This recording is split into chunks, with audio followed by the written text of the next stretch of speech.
एक दिन बंदर मामा गहरी नींद में सोया था जब एक मीठी सुगंध ने उसे जगाया।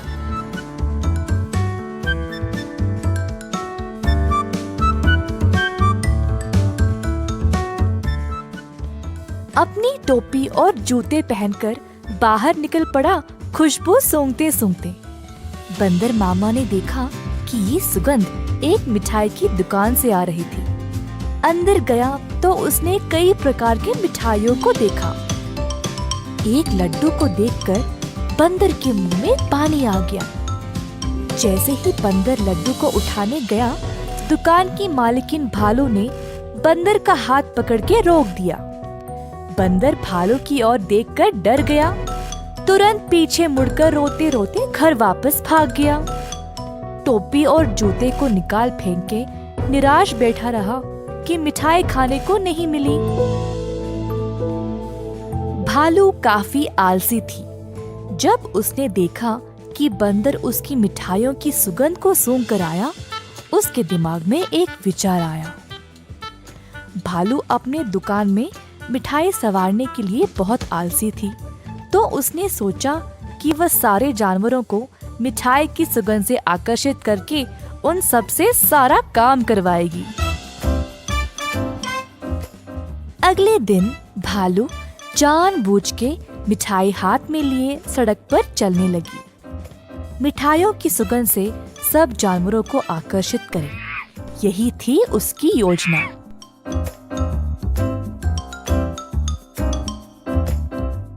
खुशबू फिर से बंदर मामा तक पहुंच गई। इस बार बंदर मामा से रहा नहीं गया और उनका जी ललचाया। वह किसी भी हालत में मिठाई खाना चाहता था।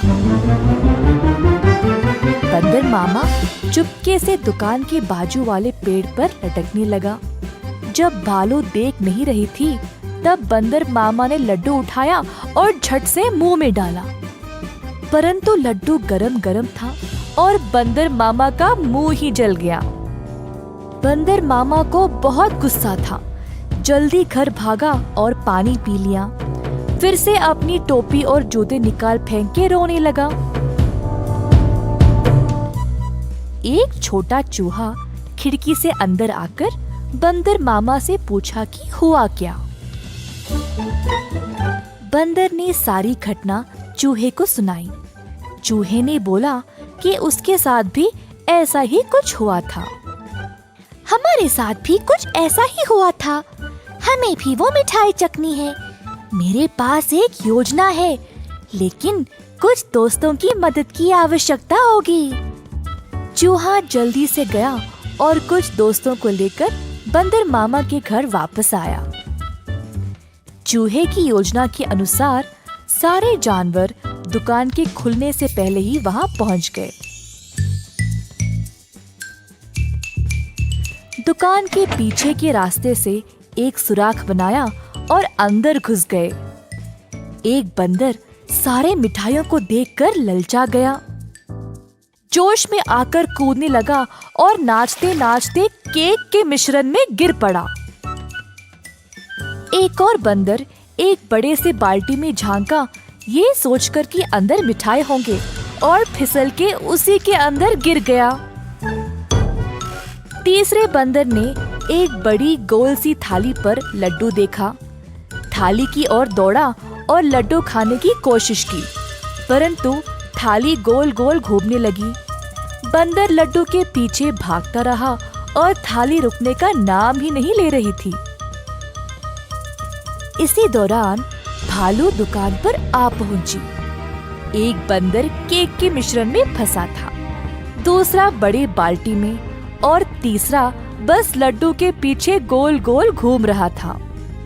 ये सब देखकर भालू आश्चर्यचकित रह गई और सोची कि ये बंदर यहाँ चोरी करने आए हैं। जल्दी से एक छड़ी उठाई और बंदरों को मारने ही वाली थी, जब एक बंदर ने बोला, हम यहाँ चोरी करने नहीं आए हैं। हम केवल आपकी मिठाई को चखना चाहते थे।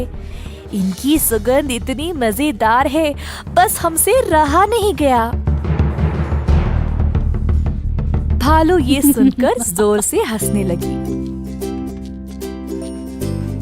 मेरे दुकान में चोरी छुपे घुसना गलत बात है। खैर छोड़ो, वैसे भी मुझे मिठाई बनाने में मदद चाहिए।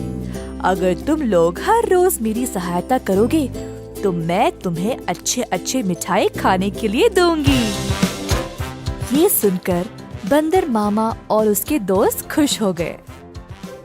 उस दिन से सब जानवर मिठाई की दुकान पर काम करने लगे।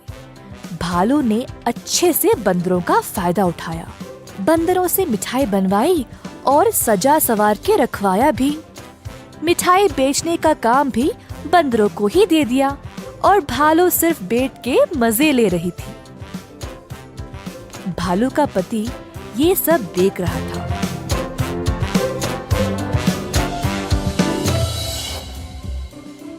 तुम तो रोज इतना काम करती हो, परंतु आज आराम से बैठकर मिठाई खा रही हो। दुकान भी बंदरों से भरा पड़ा है। ये क्या हो रहा है यहाँ पे? बंदरों ने मेरा काम आसान कर दिया है। वे खुशी खुशी सारा काम कर रहे हैं और बदले में मुझे ज्यादा कुछ देने की आवश्यकता भी नहीं। बस दिन में एक एक मिठाई देके काम चला रही हूँ।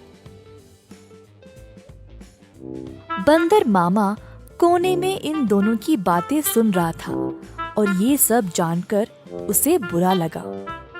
बंदर को एहसास हुआ कि भालू उसका और उसके दोस्तों का इस्तेमाल कर रही थी। बंदर मामा आगे आया और बोला, भालू जी, हमें आपकी मिठाई बहुत ही ज्यादा पसंद है, परंतु आप हमारी इस कमजोरी का फायदा नहीं उठा सकती। ऐसे स्वार्थी बनके किसी को इस्तेमाल करना गलत बात है। आपको दिखता नहीं हम सब यहाँ कितना मेहनत कर रहे हैं। अंत में भालू को अपनी गलती का एहसास हुआ और सुधार लाना चाहा। उस दिन से भालू और उसका पति दोनों दुकान पर जाकर बंदरों का हाथ बटाने लगे और सही पगार भी देने लगे। बंदर मामा खुश था कि भालू ने उसकी बात मानी और अपने व्यवहार को बदल डाला।